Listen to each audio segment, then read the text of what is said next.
Alright, welcome to part 3 of Thank You Karmics for the Divine Partnership Coaching video. Anyways, as I was saying, it took me a while to overcome a story that I told myself that actually recognized a fair amount of, especially women tell themselves, but men do too. They just often don't voice them quite as often. Or I should say feminines and masculines, because what you got between your legs is not necessarily the same attachment to the energy that you're in. And we both have both. But I had a story that I told myself that, like, I was always the lover and never the loved. Like, I gave myself so completely to people, especially my DM, that, and never got loved in return to an equal measurement. Although the irony is, one of the things I learned is that's a horrible way to measure it, and you should give and love just because that's who you are to the level that you are without expecting it to come back. Now, definitely don't be disrespected. Don't let yourself be drained, but, how do you, it's not so much of, do you love each other to the same level and degree? Do you love each other? That's really it. And everybody's got a different love language, too, that they speak. And anyways, it took me a while to do some healing and recognize that actually, wow, I mean, how cool is it that I got to be somebody that was the lover of them, even when they were not reciprocating, or, like, say, for every, to use a couples counseling thing, for, like, if I was making 10 deposits in the love account for maybe 1 or 2 withdrawals and negative activity, whereas they were making 10 withdrawals and 2 deposits, and it was out of balance. But, I mean, it's cool that, like, in their stories, and many of them have come back and told me this, like, years later, that I was that person for them that loved them, and that when it ended, especially when I moved on, that they recognized how good they really had it, especially when they went through other karmic relationships and realized that they were just in a place of lacking experience to recognize that I wasn't going to be like anyone they'd known before, and that I was going to love them, flaws and mistakes and all, but that I am human and have boundaries and needs and things of my own too. And that they were deserving of being met. And it's kind of a cool part of my story now. I like it, whereas I didn't. And that's the funny thing, which can often determine 2, 3, 4 on the timer, whether or not we're in karmic energy or divine energy. Like, what kind of stories are we telling ourselves? And you got to recognize too that karmics, not all karmics are bad. Like I was saying earlier, not necessarily bad. Nobody's bad. It's just about what lessons are we calling in. We call in people who reflect how we feel about ourselves, If we feel crappy about ourselves, and we reflect that by thinking that the rest of the world isn't good and things like that, then we call in people who treat us the way that we believe that the world is, or what we're holding on to and how we feel about ourselves. So it's not even that anybody's bad. We just call in those who are matched to our vibration.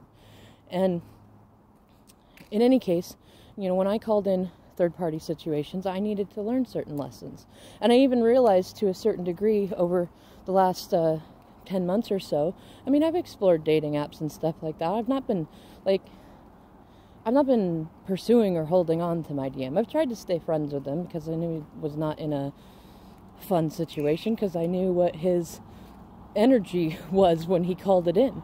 It's not even necessarily about the people and stuff, I just knew what it was when he called in, and we were both in a big fear state and angry, and that's what got called in, a big fearful, angry situationship. In any case, I'm laughing, I don't know if anybody heard it. There was a car that passed by, but there was an owl that screeched too. Owls. The knowers of many things. In any case, I realized that, I don't really want to date. Sometimes it's interesting to talk to people when you're bored. But I've thought about it. And I've definitely examined, because a lot of other people say, oh, that's how you move on, which it really isn't. Clearly, how many people still hold on to the one that got away even after it's been 20 years and they've married somebody, like that. Moving on has nothing to do with sex or new relationships. It's a place that you go to where you're no longer angry or resentful or beating up on yourself or them. That's what moving on is. And it doesn't even necessarily mean you don't choose another chapter with them. It just, the old hurts no longer hurt, and you're stronger because of them without having brick walls up. Anyways, you got to recognize some karmics come in to love us in ways that others haven't, but that doesn't mean they're meant to stay. Others come in to treat us the way that we've treated others. Others come in to mistreat us not because we deserve it, but because we need to learn self-love.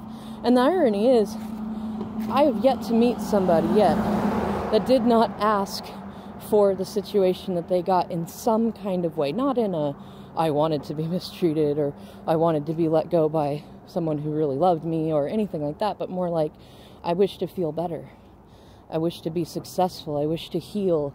I wish for abundance, all these things. I wish for health. I wish to not feel crazy. I wish to know the truth. I wish for strength or courage, or to be a good parent, or whatever thing. When we call those things in, then everything around us gets shaken up. And that's why it's so important to practice an attitude of gratitude in most cases, or joyful amazement has been a fun one lately. But until we learn that, we ask for healing, and the Spirit brings it to us. It's not usually in the way that we would expect it, but it happens. And I see a lot of times that we get so locked up in... Sorry, I was checking the time because I don't know how long this one will go before I do part 4. Anyways, we get caught up in our own triggers, and we don't even see how we're reflecting.